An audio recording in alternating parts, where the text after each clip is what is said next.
Hamas head urges new intifada as Palestinians rage against Trump move. Gaza terrorist group calls for armed uprising against Israel. Marches planned for West Bank amid general strike.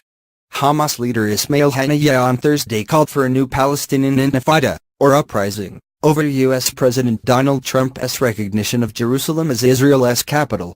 This Zionist policy supported by the U.S. cannot be confronted unless we ignite the new intifada, the head of the armed Palestinian terrorist group that runs the Gaza Strip said in a speech in Gaza City.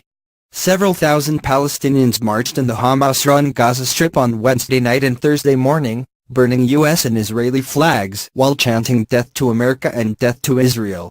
In the West Bank, the Palestine Liberation Organization announced a strike and protest across the territory, shutting schools and businesses. Marches were planned in major Palestinian cities at noon. Rioters threw Molotov cocktails and stones at Israeli cars on a road near the West Bank village of Ramtis, outside Ramallah. There were no reports of injuries. Israel said it would beef up security with a number of battalions, preparing for the possibility of violence following Trump's announcement. Haniyeh called for quickly finishing a reconciliation process with Palestinian Authority President Abbas's Fatah party in order to create a united front against Israeli and American policy, rejecting the idea of an Israeli state or Israeli capital.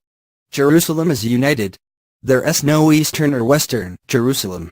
It is an Arab Palestinian Islamic capital of the state of Palestine, Haniyeh said, decrying the blatant and blind bias of the American administration and this satanic alliance. I say today that Palestine is also one and united from the sea to the river. It cannot be divided into two states or two entities. Palestine and Jerusalem are ours. We do not recognize the legitimacy of the occupation and the existence of Israel on the land of Palestine in order for it to have a capital, he said. Hamas had issued warnings in recent days as news of Trump's intentions spread, and it reacted to his Wednesday speech with another. This decision will open the gates of hell on U.S. interests in the region, Hamas official Ismail Haniyeh told journalists after Trump's announcement.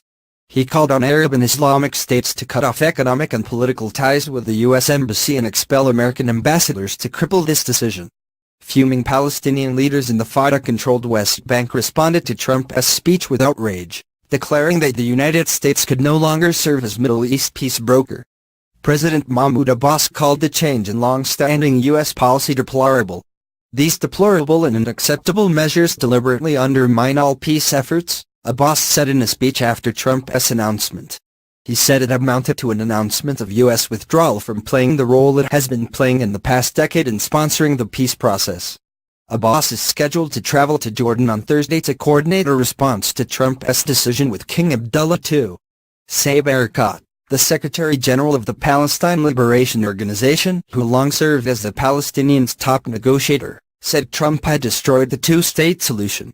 As a chief Palestinian negotiator, how can I sit with these people if they dictate on me the future of Jerusalem as Israel's capital? He said.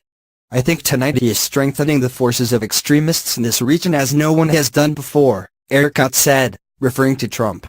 After the announcement, Palestinian officials said they switched off the lights to the giant Christmas tree in the West Bank city of Bethlehem, believed to be the city where Jesus was born, in protest.